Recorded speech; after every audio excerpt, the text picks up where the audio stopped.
Hello everybody, we are live back with Studio Hockey, and this time Studio Hockey is going Africa. So I hope that all the feeds from these guys will last, because we are on different continents.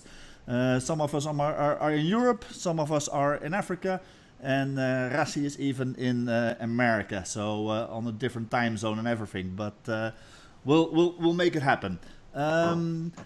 Tyron Barnard is, let me put him on the big screen. This is Tyron Barnard. He is a sports writer from South Africa and a keen hockey enthusiast like all of us. So I'm going to ask Tyron to do a quick intro on all of the guys in our show, because he knows a lot more about South African hockey than I do. Tyron, who have we got on the show today? Yeah, thanks very much. So we'll start with how I'm seeing them on my screen. Our top left corner is Rassie Pieterse, our goalkeeper extraordinaire. He's spent most of his career playing all over the world, but he's a man who spends a lot of time playing hockey in South Africa. Also played in the Hockey India League for the Delhi Wave Riders back in the day. If I'm correct, Rassie, it was Delhi Wave Riders. Yeah. Then we've got top right corner for me is Chuck, Lloyd Norris-Jones. Arguably, in the time that I've been following SA Hockey, our most lethal striker, an Olympian, a World Cup. He's played at the World Cup a few times, a few different World Cups. He has also played in the Hockey India League back in the day. Plays currently, he's in South Africa playing for Hamburg, so he can explain that. And of course, we've got Austin Smith, 158 caps for South Africa. All three men are Centurions. Austin has been playing for Den Bosch. I think he's in his 9th season there now. Yeah. Regularly representing South Africa and captain South Africa for probably 100 odd caps as captain. Yeah, 99. Oh, we'll sort that out. So these are our three gents, and I call them gents, but we'll see what we call them at the end. Why didn't you wave with the other hand, Ozzy? This one. Yeah, as you can see over there, we've got an injured wing over here with Austin, who has broken his hand in the Dutch competition recently. Won't be able to play for his favorite team of Den Bosch for a couple of weeks, I'm afraid. But Austin, tell me, why does a South African play in Den Bosch, in Holland? Yeah, I think Holland is probably one of the best leagues in the world. And yeah, it's one of the few places where you can really make a living playing hockey. And yeah, it's a great place to play. I love the style of play. It's a really attacking style. And yeah, it's great to learn from some of the best players in the world. So yeah, I really feel at home here at the moment. But there's obviously days that I really miss South Africa as well. Weather-wise, I can imagine, huh? Yeah, definitely weather-wise. Austin, maybe just to expand on that. You're one of the few that are based overseas full-time. A lot of our guys go on short-term stints. I mean, how much more difficult is that for you, still representing South Africa? Well, financially, it's pretty difficult. I've recently bought a house here, so every time I'm away, I'm still having to find a way to make mortgage payments every month, which is now a little bit stressful. But I think in some ways it's easier that I know that this is home for the moment, and it's easier to travel back and forth knowing that I have a solid base somewhere. And yeah, I think what I can recommend to any junior guys who are keen to play overseas, that to try and get a contract for at least 2 years. So at least you know where you're going to be for 2 years. You don't have to worry about haggling for a contract mid-season after your first year, or in the middle of your first year even. So for me, this gives me a more relaxed feeling. And when I travel with South Africa, I'm not traveling with the national team and then living at home in South Africa. It's just traveling with South Africa, all based in Holland. And I think that's actually a little bit easier. Yeah, I can imagine. It's a good advice, and that I tell every foreigner that wants to go to either Belgium or Holland or whatever the European competition is, sign at least for 2 or 3 years, because it will take you some time to get used to the competition here, and it will take you some time to get to a level where you are actually improving. Because okay, that is obviously the case if you want to go and play in Europe, I think. Austin, what should also be reasons for South Africa, or what should South African hockey Association maybe do to keep their important players in South Africa? Because you need a couple of players in your own home country as well to have a good competition. Yeah, well, I think we need a balance. I think the advantage of having guys play overseas is that the latest kind of trends and styles in hockey are being developed and played. So the chance that it gives us to take the knowledge back to South Africa and share it with the coaches, the players, even the administrative staff, there is hugely beneficial. Obviously, guys being based in South Africa, it's not an option for everyone to play overseas. You can see how difficult it is to get visas to play over here. A lot of guys are still studying, and I think the local competition is still something that we can really improve on. And with things like the PHL starting up, that's something that can really strengthen our local hockey. Yeah, that brings us to the next subject really easily, the PHL. And to be honest, I follow hockey pretty regularly on an international level, not only Holland or Belgium where I'm based, but PHL. What is this? Tyron, can you maybe explain a little bit more about this Premier Hockey League, because that's what it is? Yeah, so the Premier Hockey League was established in 2016. It's a franchise system, really almost modeled on a little bit of the old Hockey India League structure, in the sense that it wasn't about a region or anything. It was a random group of players. It then brought in the draft process that we see in the NFL, NBA, and it was one of the few tournaments in South Africa that was funded, in the sense that the players actually earned, it wasn't a significant amount of money by any means, but they earned a little bit of money. The costs were all covered for them. And so this year we've just finished the third one. There are obviously debates around the quality of it, because you take players from all over and put them together. And maybe I'll direct this one now to Rassie. Rassie, who's played for the Marapeng Cavemen for 3 years. He won the tournament in the first 2 years. Rassie, maybe what is the biggest challenge that we have from a PHL point of view? Yeah, I think season one, I mean, it went into its third season this year. I think, first of all, it's a great event. It's a great showcase for South African hockey players, because all the games get televised live. So that's the first thing. Also, the draft system, you see different kind of players getting drafted, different kind of combinations. So it is quite exciting. Is it the level of our provincial tournament or our interprovincial tournament? I'm not too sure, because obviously a lot of players get drafted like from smaller clubs. There's of course some kind of juniors that you have to draft in. There's a couple of other rules, but that also makes it quite exciting for SA Hockey. I think it gives the selectors also a chance to see players that they don't often see play with better players, the guys that's coming from smaller provinces. So in a whole, I think it's quite a nice opportunity. Like we've got our university hockey in South Africa. It also gives a nice opportunity for the younger club players to also showcase, their skills. I think SA Hockey really needs to think now after year 3, how can they pick up the profile of the league. I think that the standard has picked up a little bit, but I think they need to add a bit of flavour. The main thing about the league is also to teach these players, and also to show them, or give them the opportunity to play with bigger players. I think it could be nice adding 1 or 2 international players into the PHL to add a bit more meat to it, and also a bit more exciting things for internationals to have a look at the PHL games. Yeah, is this PHL also played in a short period of time, in a couple of weeks, like the Hockey India League, for example? Well, it's basically 6 franchises. So you have a round robin, and then it goes into semi-final and final. And they try to play it this year. We played over 3 weekends. The one weekend it started basically was a long weekend from the Thursday to the Sunday. So it's back-to-back games every weekend.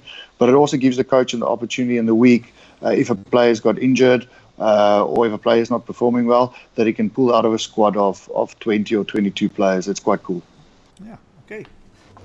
Do you guys think that or feel that this is helping South African hockey improve their level? Lloyd, what are your thoughts on that? Yeah, I mean, I've played in it for a couple of years. Last year I broke my toe, which left me out for the last weekend. But one of the things that one of the ideas that I had was that PHL was put together because they wanted to grow the profile of the game commercially. So they wanted to put it onto TV as much as they could. And year one, they did it over 4 weekends. I see that Rassie's gone. I don't know. Yeah, no problem. Available. We can still go on. He will get back into the show. They wanted to grow the profile of it commercially. They wanted to try get it onto TV as much as they could. And here in South Africa, we got a very good broadcaster with SuperSport. And they, during the football seasons, in between the football seasons, between May and August, they wanted to try get as much different sports onto TV as possible, and along with sport and recreation, grow these games, these codes of sport. And the one thing that we realized as well is that because of our local leagues running between March and September each year, this started causing a few issues with our local federations running their leagues, which meant that all the top players were now leaving and they couldn't run their games on the weekends. We had to play midweek games and then go away on weekends as well. So I think that one of the suggestions that I made to the national coach was, why not run this league over the course of 8 or 9 weekends, but then you're not committing yourself to every single weekend, because your team would have a bye on a weekend, let's say, and that you can still get your local games played, and that it wouldn't affect as much. And then instead of playing games from 8 o'clock in the morning all the way until 8 o'clock at night, you then play 2 or 3 games on a Saturday and 2 or 3 games on a Sunday. And you're still pretty much using the same amount of money to or capital to make sure that the players get up. They are at the hotels. Your hotel's also not fully booked, because that was also one of the issues. The sponsor wouldn't be able to then use that hotel for anything else or any other guests. So there are a lot of issues, and the one thing is that we want to obviously try and get hockey onto TV for as much as possible throughout, and then that will then be able to get in more sponsors, because now you know that SuperSport are going to be broadcasting for 8 to 9 weekends over the course, between those football seasons. So there are a lot of things that need to be taken into consideration in order for it to grow. Not just from a performance base as well as from the players, but also from a commercial basis for the association's interests. Yeah, I can imagine. Tyron, what is the point of view from media and from maybe the fans on this Premier Hockey League as well? Yeah, I think mainly let's talk from a fan's point of view first. Fans love having extra hockey to be able to watch. I'm a big fan of, as Lloyd put it there, having as much hockey on TV as possible, because, when I first started writing about hockey, unless you went to go watch games live, you didn't know who Lloyd Norris-Jones was. You didn't know who Austin Smith was, because we didn't get coverage of it. So the hockey community knew who these guys were. And these guys are putting in a lot more effort than some of our other international sportsmen, because they're having to pay for it themselves. So it raises the profile. It makes the guys more marketable for themselves individually. I agree with Lloyd. I think having a full day of hockey is very challenging for 2 things. In 2018, people don't sit down and watch 10 hours of the same thing. The other thing is to get a live crowd. Crowds don't want to come down for 6 or 7 games. They want to come down for 1, maybe 2 games. And I think you get a better crowd attendance as well if you split it up a little bit more. In terms of PHL itself, obviously, there is a challenge in the sense that if you're going to group players together and not bring them, give them a lot of training time together, the stars are going to shine and take the lead in those early weeks. And we often see in the first or second weekend, the quality is not quite there. But by the final weekend, we start to see how things have clicked. And I think overall it's good for SA Hockey. It's always going to be challenging if it's in August to get international players out to join at the start of their season. But I think the product is great. It's got a few things that we can do to streamline it and maybe grow it a little bit more. I still don't know if 6 franchises is right, or if maybe it should be 5 franchises, and push the quality. But I guess that's a decision for those higher up to make. Yeah. Is this something that we can see around the world as well, or is it only based in for the South African viewers? You can obviously visit live if you go to South Africa, but is there any live stream of this as well? So SuperSport do have a live streaming capacity, but my understanding is SuperSport's broadcast is limited to sub-Saharan Africa. So at present, my understanding is it would only be able to be viewed from sub-Saharan Africa. I don't know, Austin, Lloyd, if either of you have ever been able to watch it when in Europe. No, not on my side. It's been pretty frustrating because being over here, I would love to be able to watch and follow and see what everyone's up to, see the style of play. But even with a login, I think you're blocked to, as you say, sub-Saharan Africa. Yeah, and it's also only for subscribers to DSTV that will be able to then watch it. Yeah, but okay, I think that is not necessarily a bad thing. I think that the general hockey public also might need to get used to paying to watch hockey. Here in Europe, we're very spoiled that we have some in the hoofdklasse some big games where you can go for free, and in the Belgian competition as well.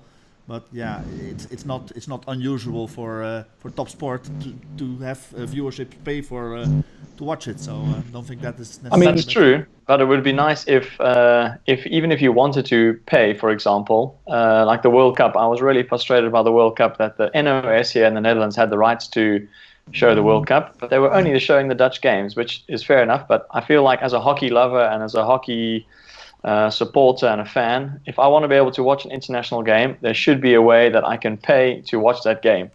And I'm happy to pay €10 to watch a quality international game. So that was disappointing, and it would be great if SuperSport could come out with some kind of product that's for people overseas.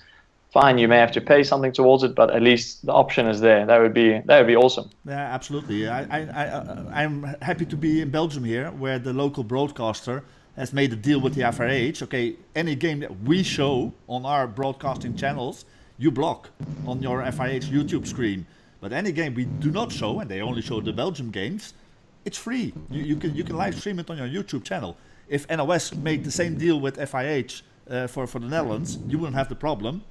And I think this is something that the FIH should consider just to be standard in all of their broadcasting deals that they make with the different countries. Because you need to be able to watch it all around the world to promote hockey. Yeah. Yeah, and so I think the one thing I would love to see in South African hockey is television coverage or even live streaming. We've got a company here that does it for school sport, but the men's IPT and probably the women's IPT as well. But the men's IPT, I mean, this year we had a Southern Gauteng KwaZulu-Natal final, and there were two teams packed with international players. It was a really, really high quality game. That's what the spectators really need to see, because again, if you're a company and you want to sponsor SA Hockey, you want coverage. Those are the kind of games that you're going to get coverage from. Oh, absolutely. So guys, describe to me what is actually the state of hockey in South Africa at the moment. Is it growing? Is it booming? Is it having problems? And I'm not just talking about the international game of South Africa, so not just the national teams. How's the sport doing? Shall I go first? Yeah, go. Yeah. Just going to get myself ready. Here we go. The one thing that really excites me still, and probably the main reason why I'm still involved, is what is happening at junior level in South Africa. I think the junior game, the fact that everybody is playing on AstroTurf, synthetic grass, that we are talking about players now that are growing up with a different set of skills to what Lloyd and I grew up on. I can still remember at my under 16 level having a good grass/mud battle on a Saturday morning. And the skills there that you use were totally different. So what excites me now is that junior players coming into our national team are 10 times more able and skilled than I was when I played my first international game. So for me, that's really exciting. And the second thing that really excites me is that the game is definitely growing numbers-wise at a junior level. And it's just awesome to see the family game of hockey to be growing at such a good rate. at schools in South Africa. So that's, for me, is the number one reason why I still want to be involved, is because, yeah, we are definitely going to look forward to seeing some quality plays in the near future. Yeah, Lloyd, big question for you maybe, because you are involved as well in the Hockey Fives as a side show to our general game of hockey. And Hockey Fives is being promoted at the moment pretty big by FIH to grow the game of hockey in those parts of the world where there's not a lot of tradition in our traditional 11v11 game. What are your thoughts on that? Is Hockey Fives really helping also in the growing of hockey in South Africa or in Africa in total? Well, I think that first and foremost, the FIH don't just need to try and punt it, but they actually need to launch it. They need to launch it properly in order for us to be able to the work that I'm doing to actually have some sort of meat behind it as well. You look at rugby sevens, let's say, for example, and you can see how beneficial rugby sevens is to the game of rugby, because it gets more and more people playing.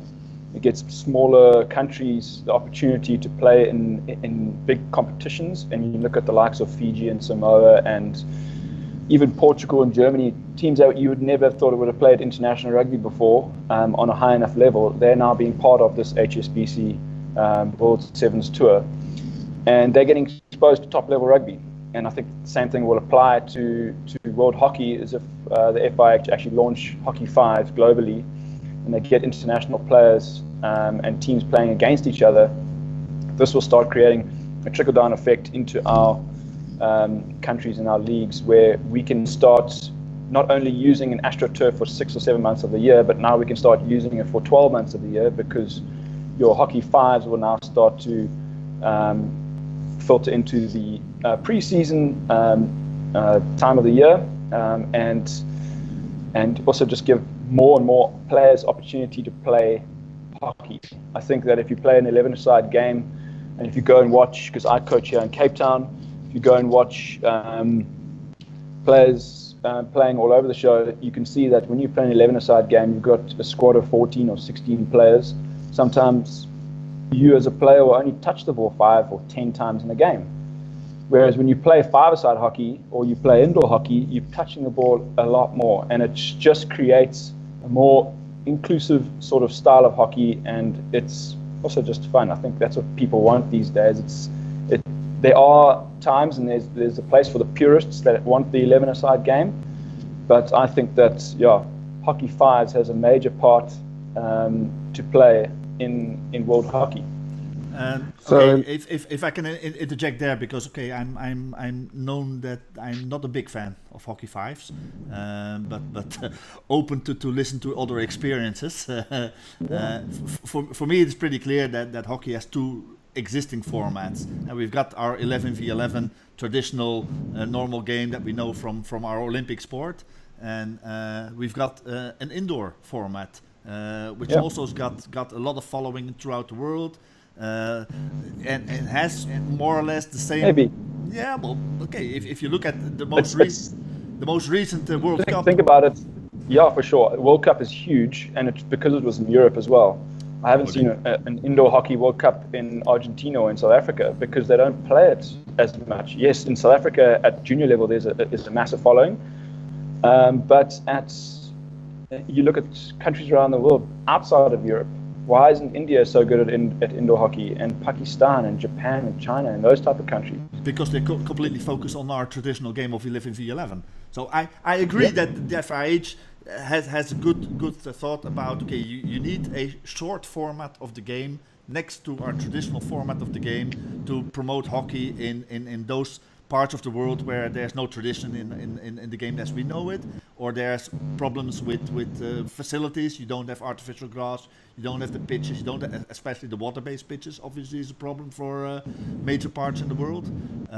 But for me, honestly, I don't see why they don't just use indoor hockey and don't call it indoor hockey anymore, but just call it hockey 6 or whatever, and play on a basketball pitch or on a handball pitch or on a multi-sport pitch that game as a short format of the game. So what is really the added value of this newly invented hockey fives to grow the game of hockey?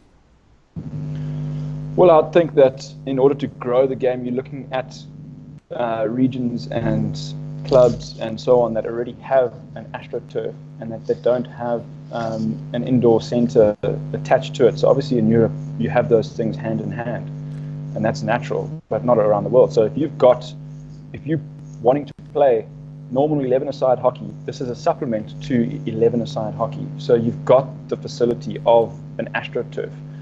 And now you don't necessarily need a completely different facility. You've now got that facility already, and you can use that AstroTurf in order to play fives, which can help grow the game in the off season. Yeah. So then you've got players that are playing throughout the year, not just for 6 months of the year. Yeah.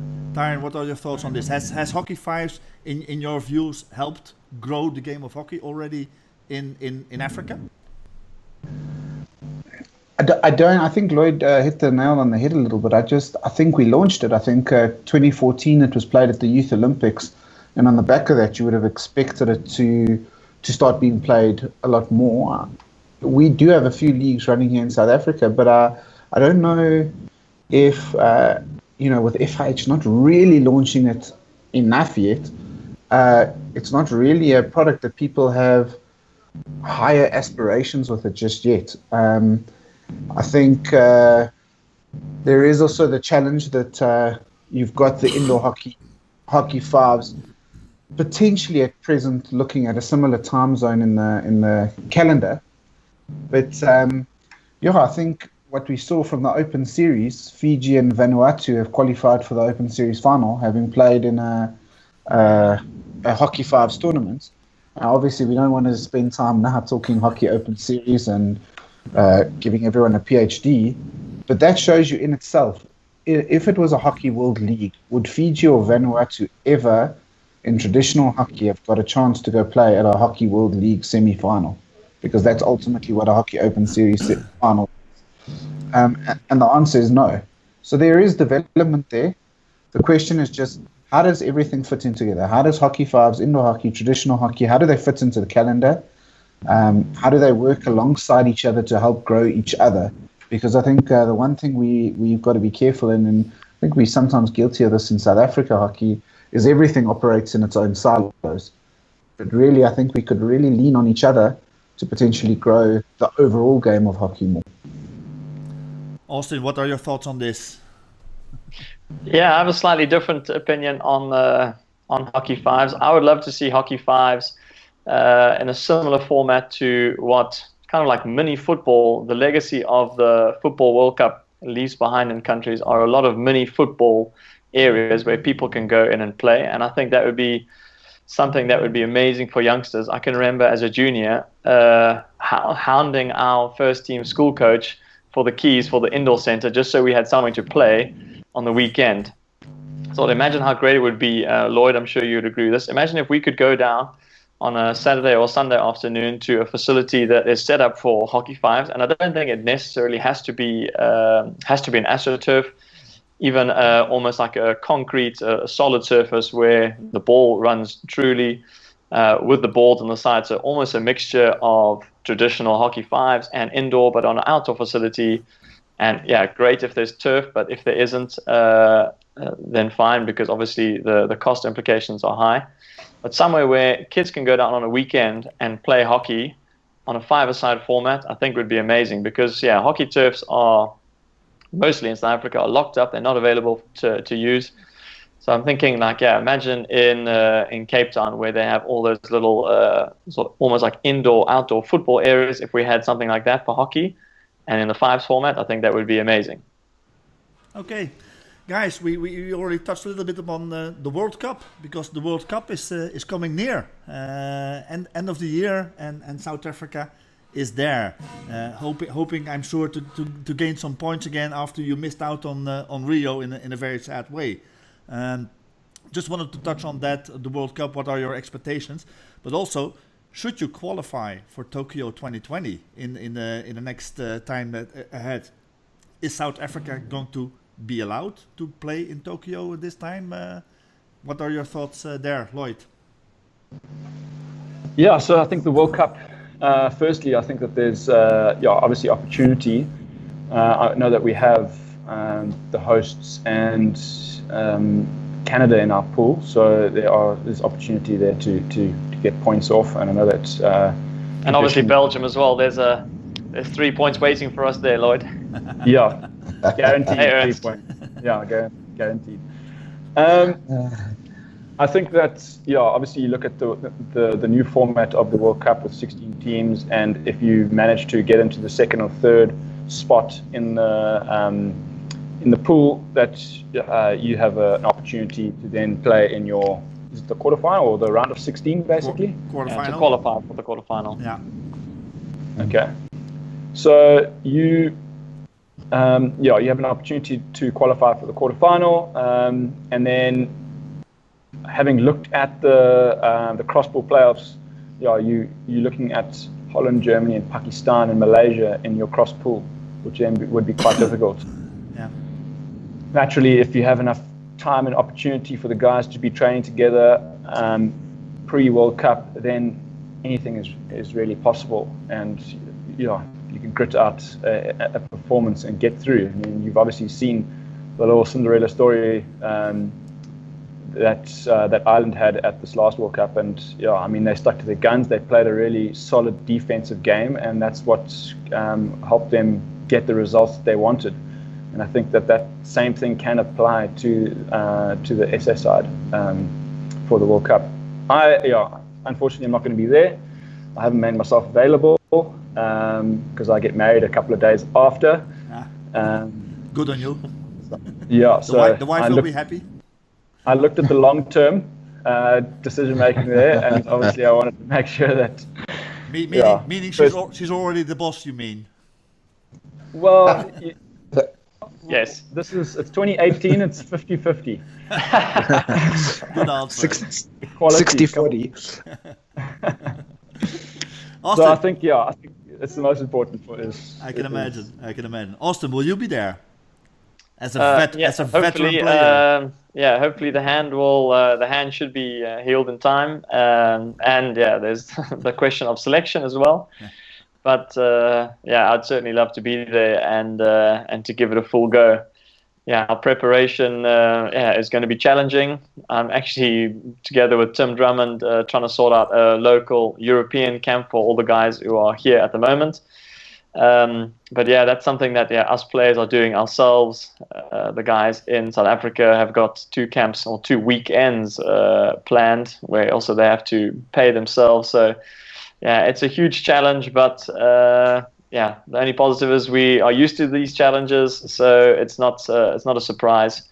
And we're going to go to India and give it a full go. And like Chuck says, you never know what happens. We sneak into a quarterfinal, and then suddenly there's the pressure of playing against the underdog South Africa, and anything can happen. Absolutely. Tyron, do you believe that there's going to be an Irish fairy tale for the South Africans in December? There's definitely the potential. I think from the outside looking in, because ultimately that's what a media person is. But there's a much better feel-good factor around the SA men. I think Mark Hopkins appears to be a very popular choice. The players seem to be responding to him. The 29-man squad that they've selected, that they will cut down. I mean, we've got some good quality players there. 1 or 2 that are unavailable, like Chuck getting married. Justin Reed-Ross is expecting a child during the World Cup, so he's unavailable. But ultimately, we've got guys who have got some great experience. We've got a bunch of guys who are at 100, 120 caps.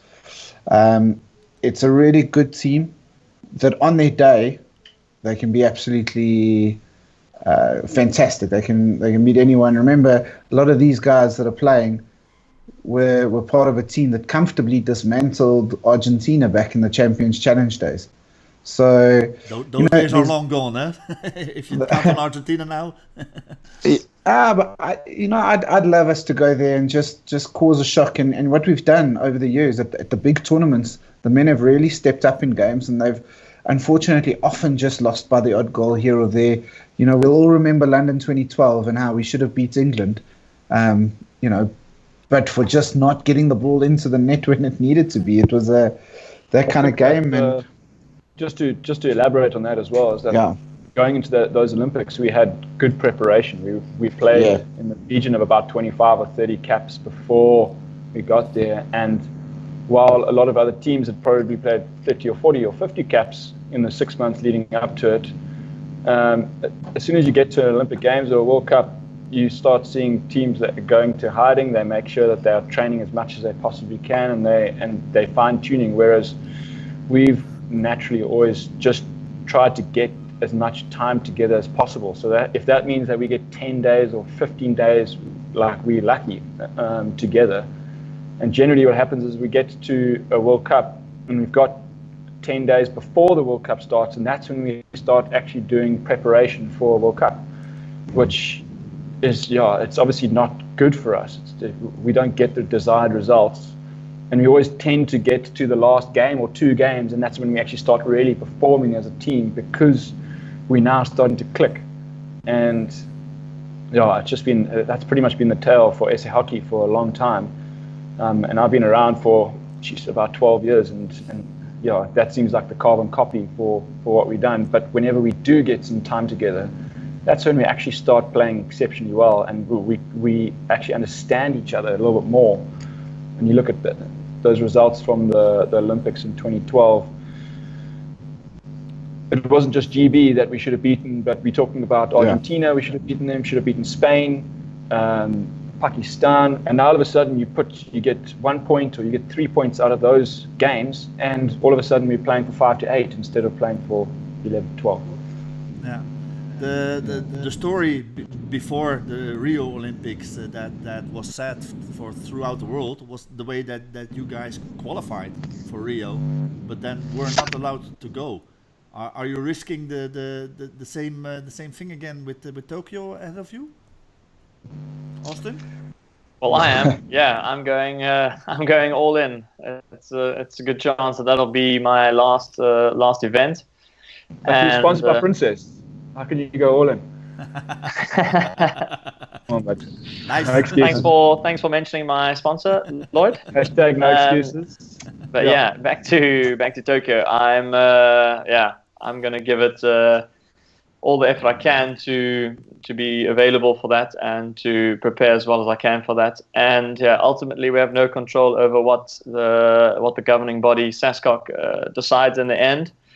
Yeah, you can only control what you can control. So we're going to have to get some good results beforehand to convince them that we are a worthy team to participate in those events. If we have to qualify twice, like we did for London, then we'll have to qualify twice. And I think if we do that, then there's almost no chance that they can say no to us.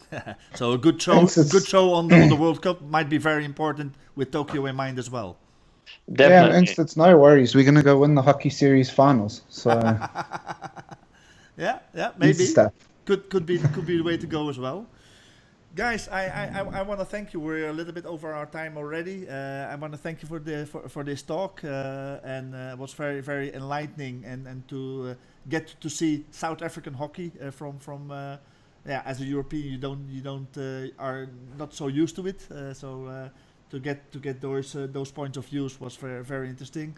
Sorry we lost Rassie during the show, but he went to sleep after the first 5 minutes. Probably. Yeah. The poor guy is in America, so he had to get up really early to be on this show. So, but we saw his face, we heard his voice. He was there. Sleep tight, Rassie. Huh? I think he's at gym actually. Yeah. I would say that as well. What, sleeping at gym? That's the only thing that you probably do there. Go have a Kauai smoothie and go to the sauna. I can imagine. Pipe in for points, that's all. Anyway, guys, it was a fun talk with you guys, and thanks very much for your time. And we're going to close off this now, but I hope that you do really well, both in Bhubaneswar and then winning the hockey series, obviously, and qualifying for Tokyo. And I hope that this time you guys won't be disappointed there. Thanks, Ed. Thanks. Okay, guys, Thanks, bye-bye. Ernst. Yeah.